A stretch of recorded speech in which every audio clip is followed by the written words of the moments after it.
He wasn't supposed to interfere. Nathan Cole knew the rules. Wild animals live wild lives. But when he found a dying lynx kitten alone in the snow, something ancient stirred in his heart. He named her Willow, and for months they shared silence, survival, and something that felt like faith. But what happens when the wild comes calling again and remembers you by name? Timberline Ridge, Colorado, late April. The air still carried the crispness of winter, though spring had begun to reclaim the land. Patches of snow lingered in the shadowed forest floor, like forgotten memories. Meltwater trickled from rocks, collecting in shallow streams that snaked through the underbrush. The sky was a pale blue, interrupted only by the jagged silhouettes of ponderosa pines, and distant ridgelines softened by morning mist. A gentle breeze whispered through the trees, bringing with it the scent of damp moss and thawed earth. Nathan Cole crouched beside a stream bed, adjusting the lens of his weather-beaten Nikon. At 43, Nathan had the rugged presence of someone shaped by wilderness more than civilization. His face, framed by dark brown curls streaked with gray, was sun-kissed and lined especially around his eyes. Hazel, with a flicker of green, always scanning, always calculating light and movement. He wore a forest green thermal shirt under a canvas jacket, both stained from years of field work. A pair of binoculars hung at his side, swinging gently as he moved between tree roots with practiced ease. Once a respected forest ranger, Nathan now worked as a reclusive wildlife photographer rarely seen in Timberline proper. Since his departure from the Forest Service after a failed bear release years ago, he had lived on the edge of the community and the wilderness, avoiding both judgment and nostalgia. The early light was perfect. Shafts of golden sun cut through the mist like cathedral beams. Nathan focused his lens on a pair of elk grazing in the distance, muscles rippling beneath winter coats. He snapped a few frames, then paused. Something had shifted. The silence of the woods had changed. Then he heard it, a faint, high-pitched sound, almost a whisper carried on the wind. Not bird call, not wind through pine, something else. A cry. Nathan stilled. The sound came again, barely audible but insistent. He rose slowly, packing his camera away and following the sound over a ridge and down into a thicket of laurel and deadfall. His boots crunched gently against melting snow. Every instinct told him to proceed with caution. Years of tracking had taught him that the most fragile cries often masked something deeper. Danger, perhaps, or the final breath of a dying thing. He parted a curtain of hanging moss and spotted the hollow beneath a fallen log. The scene arrested his breath. 3 bobcat kittens, tiny no more than a few weeks old, lay in a scattered nest of leaves and fur. Their coats were a soft blend of tawny beige and dark spots, ears already bearing the pointed black tufts distinctive to the species, but it took only a glance for Nathan to see the truth. 2 of the kittens were utterly still, their small bodies unmoving and cooling in the morning air. Only one remained alive, barely. She let out another weak cry, her small head lifting just slightly before collapsing again. Her sides rose and fell with effort, each breath fragile and unsteady. Nathan knelt beside her fingers, trembling as he gently touched her back. Her fur was cold damp from the snow beneath the nest. He scanned the surrounding area, no sign of the mother. No tracks, no scat, no predators circling nearby, just silence. He didn't need to think long. Nathan reached for the flannel overshirt tied around his waist and folded it into a soft bundle. Carefully, he slid his hands beneath the kitten's frail body. She didn't resist. Her tiny muscles were too weak to protest. As he tucked her into the warmth of the flannel and cradled her close, he noticed a patch of white fur over her chest, an irregular diamond-shaped mark that shimmered against the rest of her coat. It pulsed faintly with her slow, tentative breaths. "Hold on, little one," Nathan murmured. "You're not done yet." He buried the two others quickly and silently beneath a nearby pine, marking the spot with a simple stone. It was a ritual he had performed too many times in his career, and one he never grew used to. By the time he returned to the trailhead, the sun had risen higher. The air felt warmer now, but Nathan's mind churned with conflict. He knew the rules. Wildlife, especially predators like bobcats, were not to be taken home. Rescue was a last resort, and even then protocol demanded transfer to a certified facility. But he also knew that no facility for miles had the capacity to take in another case. It was birthing season. Every vet, every rescue, every sanctuary was overwhelmed, and there was something about her. As he reached his battered SUV, he opened the passenger door and set the bundle down gently on the seat, checking her again. Still breathing, eyes closed, chest rising and falling with slow, deliberate effort. He slid into the driver's seat and stared out the windshield for a long moment, then reached for his phone. No signal. Not surprising this far into the range. He drove in silence, the gravel road winding like a pale river through trees newly green. Halfway back to his cabin, he spoke aloud, not to the kitten, but to the part of himself that still clung to rules and regrets. "If I let her die out here, no one would blame me," he said softly. "But I'd never forget it." He glanced over. The kitten stirred faintly in the flannel. The white diamond on her chest glowed in a slant of sunlight. "Your name's Willow," he said. "You deserve one." By the time he reached his cabin, a log structure tucked against a ridge with a chimney just beginning to smoke, Nathan had made up his mind. He would do what he had done once before years ago, only this time he would not fail. The cabin stood at the edge of the Timberline Ridge forest, a modest, weather-worn structure built from thick pine logs and reinforced with stone at the base, built decades ago by Nathan's father and grandfather. As dawn broke over the Rockies, the air still tasted of snow, crisp and clean, and a layer of frost curled along the window panes. Though the sun rose higher each morning, spring in this part of Colorado was a negotiation between seasons. Nothing bloomed here without first wrestling winter to the ground. Inside, the warmth of a small wood stove fought back the chill, but barely. Nathan Cole sat cross-legged on a wool blanket, his face drawn with quiet tension as he watched over the tiny bundle nestled in the folds of his flannel overshirt. The kitten Willow was a fragile wisp of a thing, hardly the size of Nathan's hand. Her fur was matted from the damp nest, and her sides rose and fell in ragged rhythm. Her eyes remained closed, her breaths shallow and uncertain. Nathan had spent most of the night at her side, feeding her droplets of warm sugar water from a sterilized dropper and keeping her body tucked against a heated rice sock wrapped in fleece. Every hour that passed felt like a gamble with no odds. He could feel the clock ticking, not just in the kitten's labored breathing, but in his chest, tight with doubt. By 7 in the morning, Nathan was pacing the room. He finally picked up his phone and scrolled through his contacts to a name he didn't expect to call so soon: Grace Monroe. Grace had arrived in Timberline just 2 months ago, taking over the town's veterinary clinic after the retirement of Dr. Wendell, a man who had been more rancher than doctor.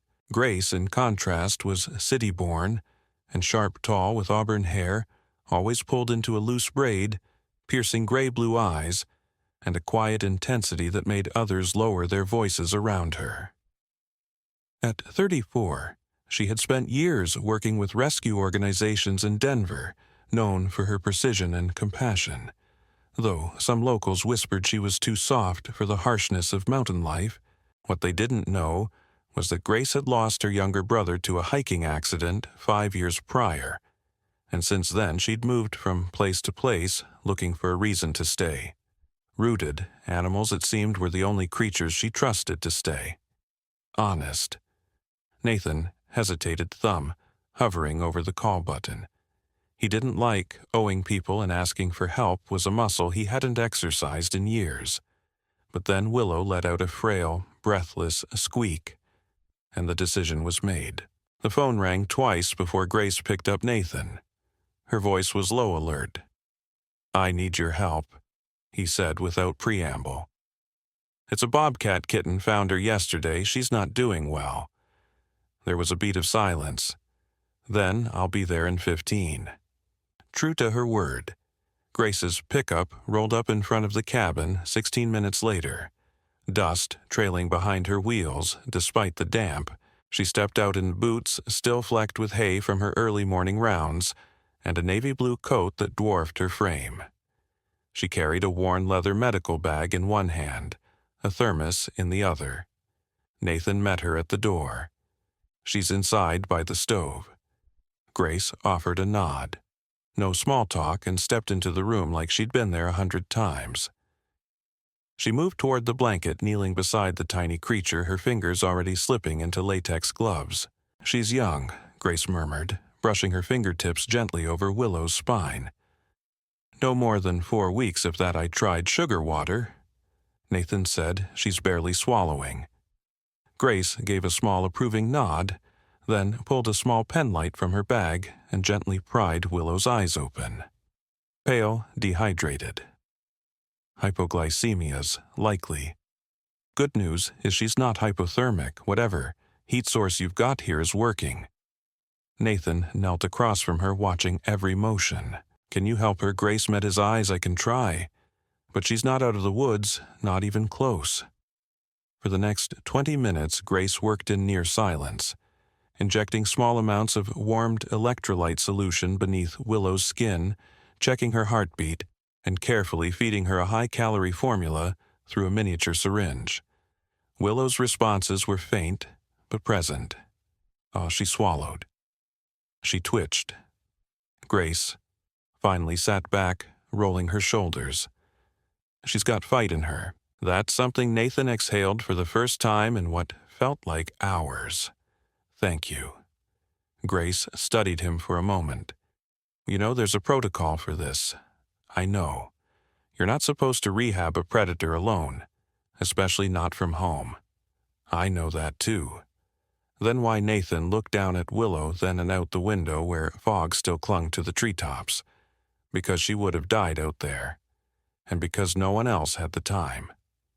Grace didn't press. She simply nodded, then stood and stretched. "I'll leave some formula and syringes. You'll need to feed her every 2 hours, even through the night." Nathan stood as well, grateful but uneasy. "You're not going to report this?" "Not unless I have to," Grace replied evenly, "but I'll be checking in." As Grace prepared to leave, her gaze lingered on a framed photo above the mantel. Nathan Younger, wearing a ranger uniform, standing beside a black bear in a large enclosure. She didn't mention it. After she drove off, Nathan returned to Willow's side. She stirred as he approached, her tiny mouth opening in a silent mewl. He touched her gently and felt the faintest pressure of her body leaning into his hand. Later that afternoon, he heard the sound of tires crunching gravel again, and stepped outside only to see a familiar rust-red truck, older than most, with a busted headlight and a hunting rifle visible behind the seat. His stomach dropped. Frank Cole, his father, climbed out with a grunt. 70 years old and built like a retired lumberjack. Frank had thick silver hair, calloused hands, and eyes that had lost softness decades ago. He wore a flannel shirt, rolled at the sleeves, jeans, and a belt, with a heavy brass buckle. A man who viewed emotion as weakness and wilderness as something to be conquered, not coexisted with. "Thought I'd stop by." Frank said, his voice gravelly. "Heard you're hiding up here again." Nathan didn't answer. Frank squinted at the cabin, then at his son. "You got something inside, just a project. You still chasing animals around with your camera instead of making a living." Nathan's jaw tightened. "Not today, Dad." Frank stepped toward the porch but paused, sniffing the air. "You smell like fur and formula." Nathan said nothing, but his posture spoke for him. Frank narrowed his eyes. "You didn't bring something wild in the house, did you?" Nathan turned away. "Just drop it." Frank didn't follow. "You know what happens when you let yourself get attached, son. Nature don't care how you feel." Nathan watched the treetops sway in the cold wind. She wasn't supposed to survive, but she did. Without another word, Frank got back in his truck and drove off. Nathan didn't look back. Inside, Willow was still breathing, just barely but alive. The third morning came with a softness that only early spring could offer. Pale light stretched across Timberline Ridge, falling in fractured pieces through the tall pine canopy, and touching the forest floor where snow had given way to damp, dark earth.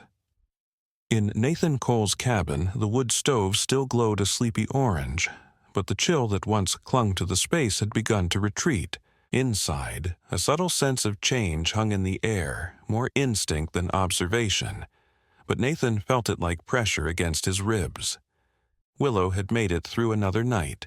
She lay curled in a shallow wicker basket lined with fleece, a smaller version of the bedding once used for Nathan's late dog Casey. Her breathing was less ragged now, and though her eyes remained closed most of the time, they fluttered occasionally, signs that life stirred deeper within. Her tiny ribs no longer protruded as sharply, and the limpness in her limbs had lessened. Nathan knelt beside her with the formula syringe in hand, his movements practiced and calm. This time, when he touched the tip to her lips, she responded with a flicker of strength, her mouth latching instinctively. She drank. "You're getting the hang of this." Nathan whispered a smile, tugging his beard-roughened cheek. As she drank, her tiny paw pressed lightly against his wrist. He watched her, noting the mark on her chest more clearly now, a white patch shaped like a rising flame, nestled in her tawny fur just below the throat. Unique and unmistakable. It gave her the air of something mythical. Nathan set the syringe aside and reached for his camera. He'd avoided taking any shots until now, perhaps afraid of documenting hope too early, but today felt different. He knelt beside the basket, framing the moment. The kitten eyes still closed, but more alert. Her fragile form curled like a question mark, light catching in the strands of her fur. Click outside, a soft knock broke. The moment Nathan rose and opened the door to find Grace Monroe standing on the porch, her expression unreadable beneath the shadow of her hood. She wore the same navy coat, though a new scratch ran along the sleeve, likely from one of the feral cats she cared for in town. A pair of well-used field boots peeked out from her jeans. In one hand, she held a tote bag filled with supplies. "She's still with us," Nathan said simply, stepping aside. Grace moved into the cabin, her eyes landing immediately on Willow. She approached with quiet steps, setting down her bag and kneeling beside the basket. Her gloved fingers moved carefully, lifting the kitten to check hydration levels and examine her joints. "Weight's improved," she murmured. "She's metabolizing well. Temperature stable." Nathan stood a few feet away, arms folded, watching Grace turn toward him. "You've been documenting her." "Just started, figured it was time." "She purring, yet a little," Nathan said, "very faint, but it's there." Grace tilted her head. "Most bobcat kittens grow out of that by now. If she's still purring around you, she's imprinting." Nathan didn't respond. Grace took a breath, her tone shifting. "We need to talk about next steps. I know what you're going to say." "Then you know I'm right," she replied. "Willow's a wild animal. The longer she's with you, the harder it will be to prepare her for release. The center and Aspen Ridge just reopened their intake. They have the capacity. Now." Nathan turned toward the window. Morning mist still clung to the branches. "I'm not ready to send her off." "It's not about you being ready," Grace said, rising to her feet. It's about what's best for her. Nathan's jaw tightened. You think I don't know that I've done this before? Yes, she said, voice gentler now. And you know how it ended. The words hit harder than she likely intended. Nathan looked back at Willow, her small body already dozing again, breath steady. She wasn't supposed to survive, he said quietly, but she did, and she trusts me. Grace sighed and stepped back, resting a hand on the back of a nearby chair. I'm not the enemy, Nathan. I want her to thrive. But thriving means preparing her for what she is, not what we wish she could be. The silence between them stretched. Finally, Grace turned and reached into her tote, pulling out another round of formula vials and syringes. She set them on the table. 2 more days. Then we decide. As she left, Nathan lingered by the window, watching her truck disappear down the winding path. He didn't move for a long while, not until Willow stirred again, blinking up at him with soft, cloudy eyes.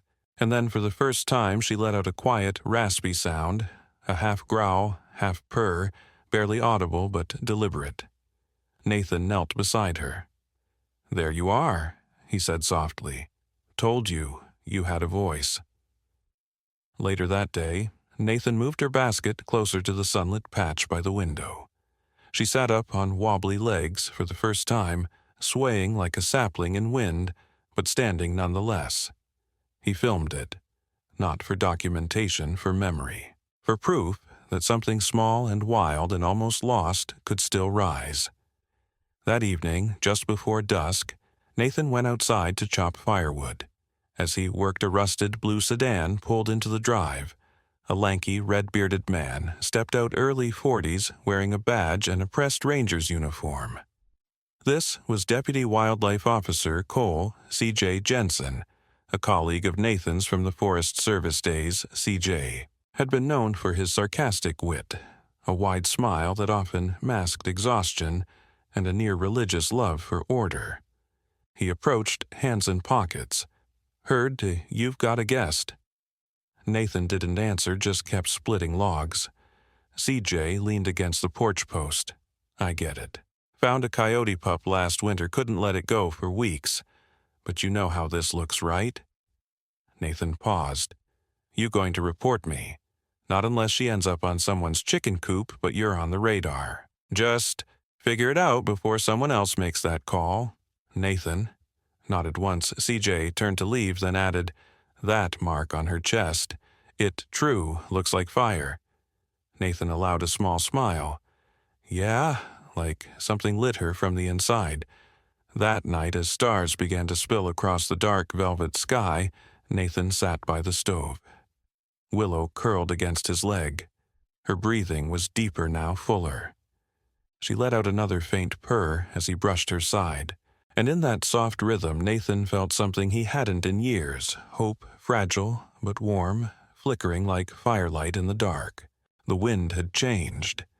By the 5th day, the woods around Timberline Ridge seemed quieter, less the hush of winter, more the patience of something watching. Mornings came earlier now, streaking orange through the tall pines, and with them came new patterns. Willow, the once silent wisp of fur, curled in a basket, had begun exploring clumsy. At first, she padded behind Nathan as he moved about the cabin. Slow, deliberate steps like a ghost learning to walk. She followed him from room to room, from the kitchen where the scent of coffee and boiled oats lingered to the porch where he sat each morning with a notepad and mug in hand. Sometimes she perched beside him, watching the birds flit between branches like her ancestors once hunted them. Her attachment wasn't loud or needy. It was the steady presence of something ancient and unafraid. She didn't see Nathan as a threat. She saw him as hers. Nathan had noticed, of course. Every time he turned and found her there, quiet and observant, something tightened in his chest. Pride, fear, maybe both. He hadn't meant to bond with her this deeply. It had happened gradually, like the spring thaw unnoticed, until the ice was gone. It was late morning when Grace Monroe returned, this time in her green scrubs under a gray fleece vest, mud-smeared boots, and a clip holding her auburn braid in place. She looked tired. A streak of dried blood marked her sleeve, a sign she'd likely come straight from an emergency. When Nathan opened the door, she didn't smile, just gave a short nod. "2 foals came early last night," she said as she stepped inside. "One didn't make it." "I'm sorry," Nathan replied. He didn't ask more. Some griefs had a tone that said, "Don't pick at this." Grace walked toward Willow's basket, now empty, and scanned the cabin until her eyes landed on the small bobcat near the fire, stretching her limbs, yawning with needle-like teeth. She walked toward her slowly and crouched, giving Willow space. "She's stable," Grace said after a few moments, coordination's improving. "She'll be weaned soon." Nathan poured coffee into 2 mugs. "Still think she needs to go." Grace stood and accepted the drink, cradling it in both hands. "Eventually, yes, but I don't think she's ready yet." She hesitated, then turned toward the mantel above the fireplace. Her eyes scanned the old photographs. One of Nathan as a ranger, another of a black bear beside him, mid-stride in an enclosure. The bear's name scrawled in permanent marker on the wooden frame was Bruno. She pointed at it. "That's him, isn't it?" Nathan didn't look up. "Yeah, I asked around," Grace said gently. "Didn't mean to pry, but I needed to understand why this matters so much to you." Nathan remained silent for a long moment, then set his mug down. He moved to the mantel, standing beside her, staring at the photo. Bruno was different. Or, I thought he was. He'd been rescued as a cub after his mother was hit on the highway, raised in captivity, but I fought to have him released into the high country. Told everyone he was ready. Grace waited.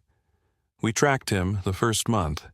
He did fine. Then one night he came too close to a campground. Someone left food out. He tore through it, tried to get into a cooler while a family was sleeping in a tent nearby. Grace's voice dropped. "What happened?" "Local officers shot him. They thought he was a threat." Grace's fingers tightened around her mug. "I'm sorry I wasn't there." Nathan continued. "He called for help in the only way he knew how, by coming back toward people. Toward me, maybe.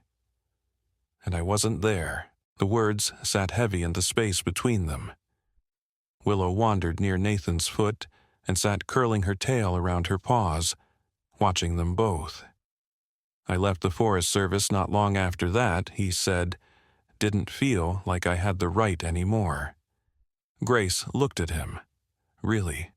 Looked at the man who'd once managed fires, search teams, and rescue missions. A man now surrounded by quiet, still haunted by the call of something he couldn't save. "She's not. Bruno," Grace said softly. "I know. But she reminds me how easily we fail them, and how little time we get to do it. Right." Willow stood and stretched, then padded to Nathan's boot and nuzzled against it. Her purring, soft and deep, filled the silence. Later that afternoon, while Nathan restocked firewood and Grace wrote notes into a leather-bound journal she carried for patient cases, a vehicle approached the cabin again. This time it was a dark blue Subaru, cleaner than most, with Forest Agency decals on both doors. The driver was a woman mid-50s tall with cropped black and gray hair and eyes sharp as mountain snow. She wore a forest green ranger jacket over khaki pants, boots, polished clipboard in hand. This was Karen Gentry, Regional Wildlife Officer, and formerly Nathan's superior. Known for her blunt manner and unshakable ethics, Karen had spent decades enforcing conservation policies, never bending rules even when they hurt. She stepped out and gave a short wave, "Nathan." Nathan's expression shifted, jaw tightening. "Karen." Karen approached, glancing at the house. "Got a call from C.J. Jensen. Said you had a wild animal in your care." Didn't file a report. Grace stepped forward. I've been helping monitor her. She's still under emergency rehab. Karen gave Grace a cool but professional nod. I appreciate that, Dr. Monroe, but protocol's clear. No predator rehab outside permitted facilities. Nathan stood his ground. She wouldn't have survived the night if I hadn't stepped in. I know you, Nathan. You've got a soft heart under all that bark, but you also know the rules. Karen lowered her voice. This could cost you more than a fine. Grace interjected. She's stable now, but she's not ready for transfer. 2 more weeks, I'll sign the evaluations myself. Karen exhaled, weighing the situation. You've got 10 days, she said at last. Then she goes to Aspen Ridge. She turned back to her car. And Nathan, don't make me regret bending the rules.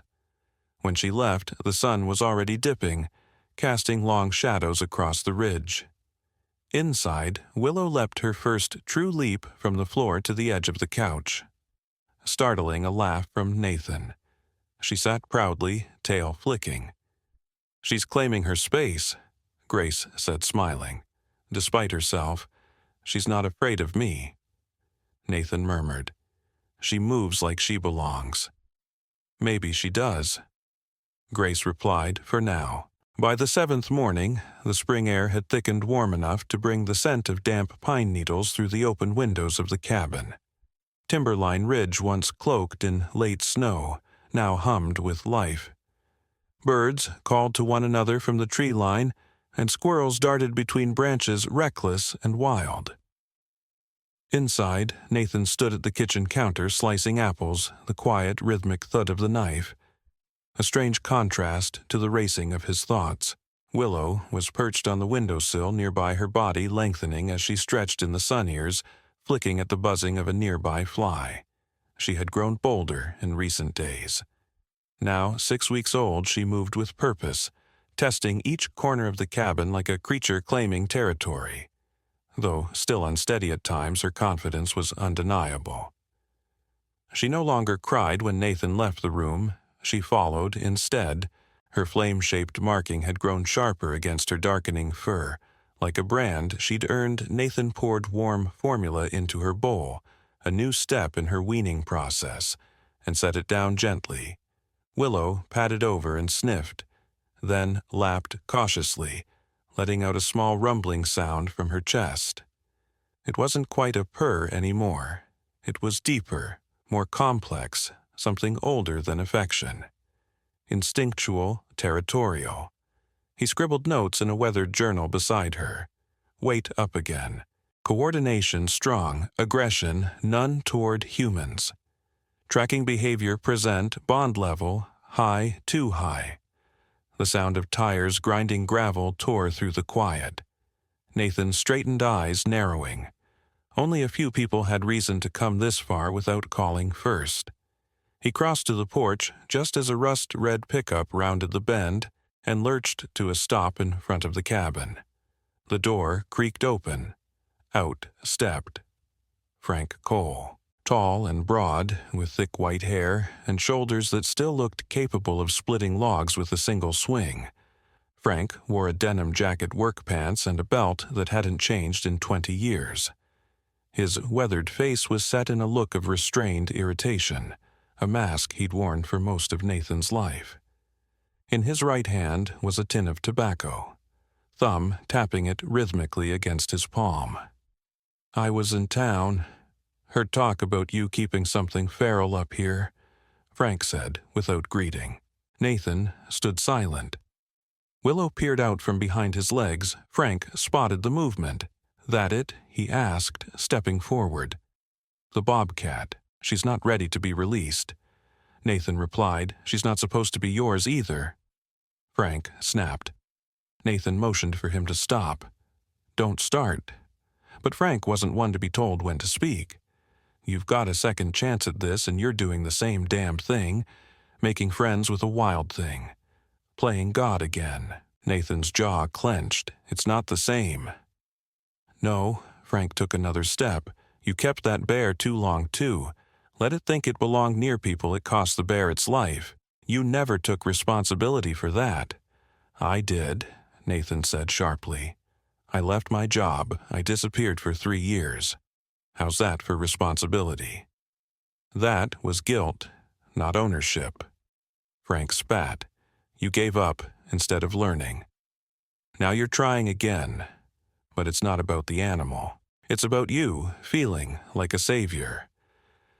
The words hung in the air like thunder before a storm. Before Nathan could answer, the sound of another vehicle approached. Grace's Subaru came into view, pulling up beside Frank's truck. She stepped out briskly, auburn braid, swaying green jacket, zipped tight.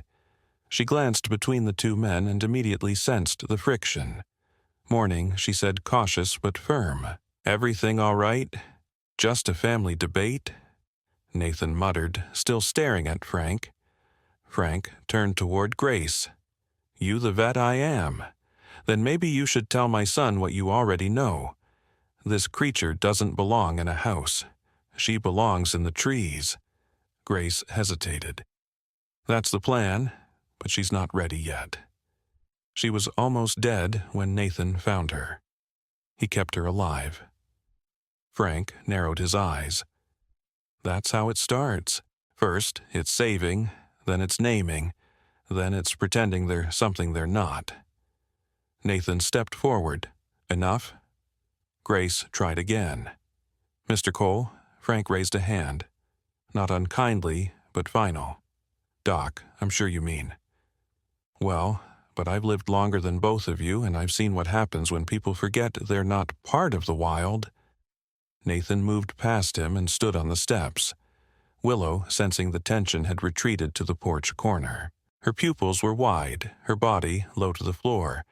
Not in fear, more in alertness. "Ready, Dad," Nathan said quietly. "She's not." "Bruno." Frank's shoulders tensed. "No, she's not. And that's why you might survive this one, but it doesn't make you right." With that, Frank turned, climbed into his truck, and slammed the door harder than needed. The engine coughed to life, then rumbled back down the road.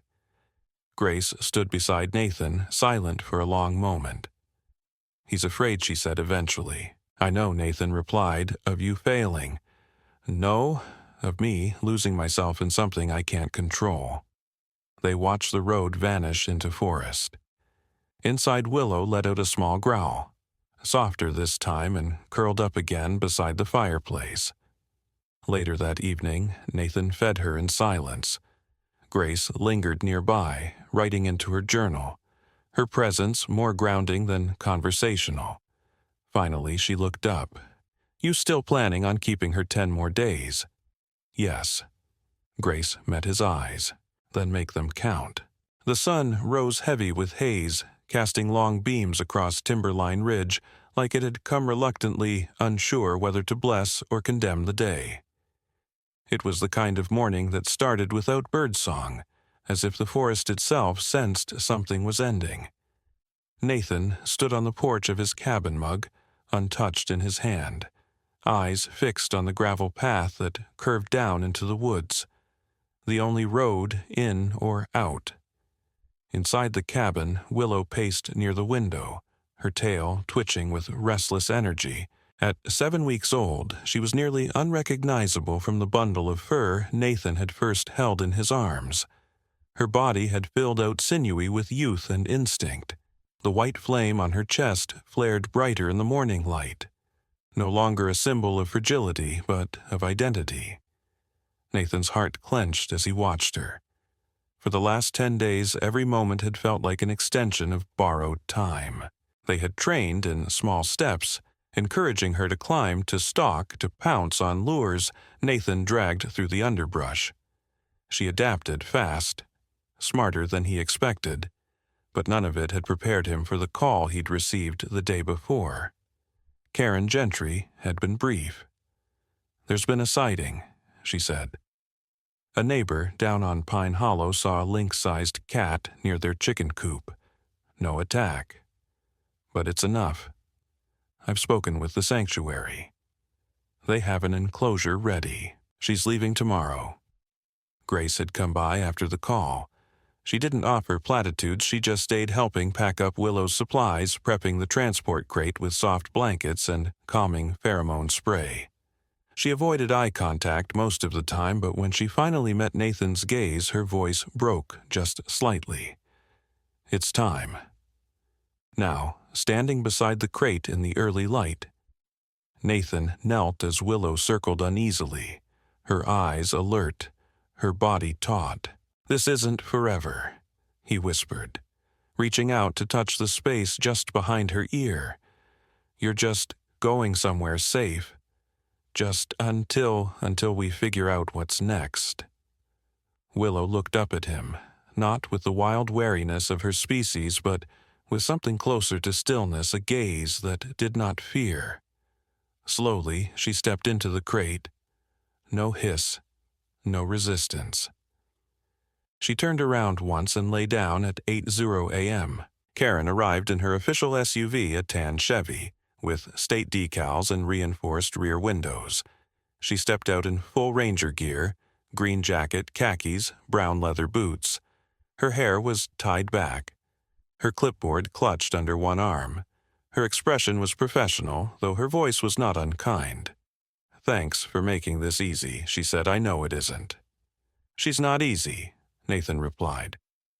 "She's just trusting Karen," gave a slight nod. They usually remember the hands that fed them. Nathan helped her lift the crate into the back of the SUV. Grace arrived moments later in her Subaru, pulling in behind the Ranger truck. She stepped out without a word and joined Nathan at the back of the vehicle, watching through the bars as Willow shifted in the crate. The sanctuary was located on the high plains of Castle Rock Ridge, a 2-hour drive southeast nestled between rolling foothills and spruce-dotted meadows. It was run by a woman named Rachel Voss, a stoic but deeply passionate conservationist in her early 60s. With a tall, athletic frame and silver hair often twisted into a messy knot, Rachel had dedicated her life to large predator rehabilitation. Her voice was calm, but clipped her kindness more practical than emotional. She greeted Nathan and Grace at the sanctuary gates without ceremony. "She'll be safe here," Rachel said, opening the gate to the intake area. "We don't force socialization. She'll have her own space, she'll see other lynxes, and if she shows signs of isolation, trauma, we adapt. But there are no pets here. No exceptions." Nathan followed silently as they carried Willow through a maze of enclosures, naturalistic spaces with trees, climbing logs, shaded dens, and scent trails designed to engage wild instincts. They arrived at a medium-sized pen set against a wooded slope. The far side opened toward a small creek, and overhead netting kept hawks and eagles at bay. As Rachel unlocked the crate, Willow hesitated only for a second before stepping out. Her gait was light but confident. She moved through the grass with purpose, her body low and cautious. At the far end of the enclosure, she stopped, turned, and looked directly at Nathan. For a moment, he forgot to breathe. Her eyes were still the same blue-gray as the morning he found her, the same ones that had once looked up from a bed of frost and asked him wordlessly not to leave her. She blinked once, then turned back toward the trees and vanished behind the brush. Rachel watched Nathan closely. "That recognition you saw, that won't last forever. She's going to adjust. That's what we want." Nathan nodded but said nothing. Grace placed a hand on his shoulder as they walked back to the car. "You did right by her," she said. "Not just now. All of it." He stared at the edge of the woods where she had disappeared. "I'm not sure that makes it easier." "No," Grace said quietly, "but it makes it meaningful." They drove back in silence. The trees blurred past, then the hills, then the valley. By the time they reached Timberline Ridge again, the sun had begun its descent. Nathan stepped out of the truck, the cabin casting a long shadow behind him. The house was quiet now. No paw prints on the floor, no flame-shaped blur following him room to room, just wind pine and memory. He walked to the porch, sat on the steps, and watched the trail as the dusk closed in. The first frost of autumn had crept over Timberline Ridge overnight, silencing the last of the crickets and coating every leaf with a delicate silver edge. Nathan stood at the base of the slope behind his cabin, his boots crunching over frozen pine needles as he adjusted the straps of a worn canvas backpack. 6 months had passed since Willow disappeared into the trees at Castle Rock Ridge Sanctuary, and yet every corner of his home still echoed with the memory of her. The low windowsill where she used to sit, the scratch marks on the leg of his desk, the small indentation near the fireplace, where her body once curled like a question in sleep. He hadn't visited, not until now. The updates from Rachel Voss had grown increasingly somber. Willow hadn't integrated. She refused to share space with the other Bobcats, avoided the social area, and most troubling of all, had shown little interest in hunting. She didn't vocalize. She barely moved unless necessary. Her enclosure had become a place of stillness. Not recovery, Rachel had said it plainly over the phone. She's waiting for something, or someone. And I think we both know who. It was still dark when Nathan reached the outer gates of the sanctuary. The sun had not yet risen, but the world had begun to shimmer with promise. As he pulled into the small gravel lot, the sanctuary buildings emerged from the mist like memories rising from sleep. He stepped out, his breath fogging in the air. Rachel met him at the service entrance, dressed in a thick brown jacket and wool cap. Her presence was as grounded and firm as ever. "She's an enclosure." "9, she said, same as before. "She hasn't moved much since you called, Nathan." Gave a silent nod. They walked in step through the maze of pathways and gated corridors. The forest that framed the sanctuary was whispering now, branches creaking gently under the weight of frozen dew. A crow called in the distance. The path ended at a large enclosure ringed by tall fencing and double-gated access. Inside, fog pooled low like spilled milk, coiling between stones and fallen logs, and on the far side, barely visible through the mist, was a figure still silent, watching Willow. She sat on a flat rock near the back of the enclosure, her body outlined faintly by the muted gold of the early sky. Her coat had thickened, for the cold months darker now, almost russet. The white flame-shaped marking on her chest was still visible, but her posture was not the playful, eager stance Nathan remembered. She looked like a statue carved from longing. Rachel stayed back, sensing the moment Nathan stepped forward until he was just outside the inner gate. He didn't speak at first. Instead, he did what he'd always done during those late nights in the cabin when words felt too heavy and her little body needed something gentler. He pursed his lips and let out a low rhythmic whistle, a pattern he had used every time he fed her a sound, only ever meant for her. Willow did not move. He whistled again. Her ears twitched. Stillness. Then slowly her head turned. Their eyes met across the space and something cracked, not in volume or sound, but in gravity. Willow leapt from the rock with the speed and grace of a born predator, her paws barely touching ground as she raced across the enclosure toward the gate. She reached the fence and let out a low, unmistakable gurgle-like growl, the sound she used to make when curled up at his feet, the sound only he had ever heard. Nathan dropped to his knees, both hands gripping the chain link. "Hey, girl," he whispered, voice roughened with emotion. "You remember Willow." Paced the fence, rubbing against it, chuffing softly, tail flicking. Rachel stood a few steps back, silent but stunned. "I haven't seen her move like this in months," she said, "not once." Nathan looked back at her. "Can I go in?" Rachel hesitated. "We'll need a staff member with you. She's still a wild animal." "Nathan, I know exactly who she is." Rachel radioed for backup, and within minutes another staff member arrived. Jonas Keller, a soft-spoken man in his late 20s with sandy blonde hair and a calming presence. He wore a gray fleece vest with the sanctuary's emblem and carried a tranquilizer on his belt, a formality, Rachel explained. He's never had to use it, she added, but rules are rules. Nathan passed through the double gates, his steps slow, careful. Willow stood poised on the far end, eyes locked on him. When he crouched, she inched closer, one step, then another. She reached him, nose twitching, and leaned her head against his forearm. Nathan closed his eyes as he felt the pressure, the warmth, the impossible familiarity of her presence. Her paws were heavier now, her breath more controlled, but the spirit inside her, the flame, had never dimmed. "She knows you," Jonas said quietly from the gate. "She always did," Nathan replied. They sat together in the cold for nearly an hour. Willow lay beside him, purring softly, sometimes letting out chirps and low murmurs, like she was remembering how to speak again. Nathan didn't say much. He just stayed present, quiet, listening. Eventually, Rachel approached and crouched by the fence. This is extraordinary. I've seen animals remember their handlers. But this isn't memory, it's attachment. Nathan scratched behind Willow's ears. She's not done, but maybe now she can begin again.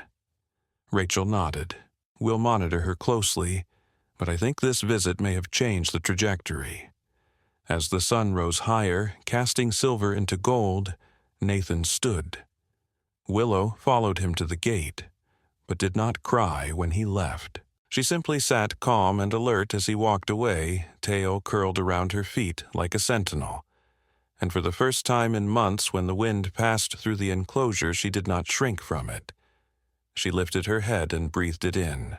By late October, Timberline Ridge had shed its green coat and stood cloaked in amber and rust, every pine and aspen outlined against the crisp blue sky.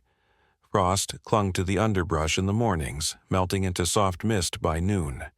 The cabin, once a place of waiting and longing, now pulsed with the quiet rhythm of return.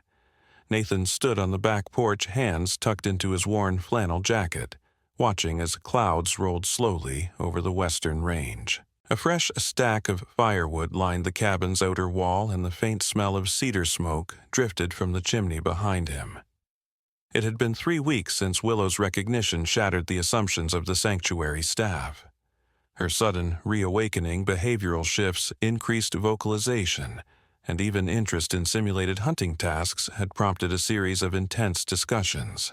Rachel Voss had brought in experts from Denver and Boulder, and all arrived at the same reluctant conclusion. This bond was different, irreversible, not captivity, not domestication, something else entirely. After multiple meetings and revised care plans, the sanctuary had offered a rare solution, one born not from protocol but from trust. Willow would remain under their supervision, but with Nathan designated as her primary human liaison. Not a pet owner, not a handler. A wildlife guardian permitted to work with her in a managed natural setting designed to simulate her original territory. This meant a relocation of sorts, not for Nathan, who had never left Timberline Ridge, but for Willow. A secondary protected parcel of land on the northern side of the ridge had been resecured and expanded a rugged slice of mountainside where she could roam under limited human supervision. The fencing was discreet, the enclosure nearly 20 acres, with trees, prey, species, rocky dens, and flowing water. Willow would have the space to be wild, and Nathan would have the right to be near. Today marked her official return. Rachel arrived first, driving a green sanctuary truck filled with crates, gear, and paperwork. She looked more at ease than Nathan had ever seen her. Her usual utilitarian ponytail a little looser, her brow less creased. She stepped out in her field jacket, clipboard tucked beneath her arm. "You ready to be a legal anomaly?" she said with a smirk.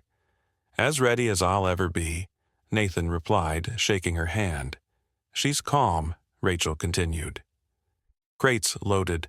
No meds needed. It's like she knows." An hour later, they were joined by Grace Monroe, who had insisted on being present for the transition. Grace arrived in her forest green parka, cheeks rosy from the drive, and a thermos of coffee in hand for Nathan. "Big day," she said simply. Nathan nodded. "Feels like both an ending and a beginning." The three of them worked together to prep the site. Logs were repositioned, fresh scent trails laid, and motion-triggered cameras tested one final time. Willow's crate was carefully lifted from the truck bed, and positioned at the southern gate. Nathan crouched beside it, unfastening the latch. She emerged slowly, not with the skittishness of fear, but with the deliberate movement of a creature stepping into a world she already understood. Her coat shimmered in the light, thicker now, ready for winter. Her ears twitched at the rustle of distant squirrels. Grace whispered, "She looks whole." Nathan said nothing. He simply watched as Willow padded into the brush tail, high, every muscle alive. She stopped only once at the crest of a rock ledge overlooking the ridge and turned her head. For a moment, their eyes met. Then she vanished into the trees. Over the next few days, Nathan visited the enclosure daily, not always entering, often just watching from afar. Willow didn't always appear, but when she did, it was with calmness. Not need. She had not imprinted on him. She had chosen him. There was a difference. One afternoon, as wind swept gold leaves across the forest floor, Nathan stood beside the viewing blind and heard footsteps behind him. Frank Cole appeared from the woods, a hunting cap low on his head, a thick wool coat pulled close. His face, usually drawn tight with suspicion or sarcasm, was more unreadable today. "You walk further than you used to," Nathan said. Frank grunted. Not bad for an old man. They stood in silence for a while, both watching the tree line. Then Willow appeared. She stalked a rabbit through the tall grass, ears, low body, coiled. Nathan saw the change in Frank immediately, how his posture straightened, his breath slowed. Willow pounced, caught the rabbit, and carried it to a shaded patch of brush. She didn't eat right away. She sat beside it, surveying her kingdom. Frank spoke quietly. Didn't think she'd know how she did. Nathan said, "She just needed to remember." Frank watched her for a long moment. "She's not yours, you know." "I know. She's the forest's. I know that, too." Frank nodded once, then turned to go. Before he disappeared down the path, he paused. "You've done all right, son." It wasn't a full apology, but it was the closest Nathan would ever need. That night, the cabin was warm with firelight. Grace sat by the table, sketching something in a worn, leather-bound notebook. Nathan sat near the window, sipping from his mug, occasionally glancing toward the tree line beyond. Willow was out there, not behind glass, not under lock and key, but where she belonged, near free, and watching, not a pet, not a captive, but a spirit of the forest, and the one creature who remembered not just where she came from, but who stood beside her when no one else did, and for that she had chosen him. Sometimes the wildest hearts are the ones that lead us back to God's quietest miracles. Willow was never meant to be tamed. She was never meant to be owned. But through Nathan's patient sacrifice and love, she found her way back, not just to the forest, but to herself. And in doing so, she reminded us of something deeper, that even in the chaos of this world, God's hand moves through the smallest moments, through a whisper in the trees, through a creature's gaze, through the bond between souls that were never supposed to meet yet, were destined to find each other. In life, we all carry wounds. We all search for something to hold on to. But sometimes what saves us doesn't look like what we expect. Sometimes healing comes in the form of a silent animal who remembers the sound of your voice. Sometimes it comes when you least deserve it, yet exactly when you need it most. If this story touched your heart, please share it with someone who believes in second chances. Comment below and write Amen. If you believe that, even in the wild, God places signs of His love, subscribe to this channel for more stories of hope, healing, and the quiet grace that walks beside us, even in the form of paws in the snow. May God bless you, and may you always find your way, no matter how lost the trail may seem.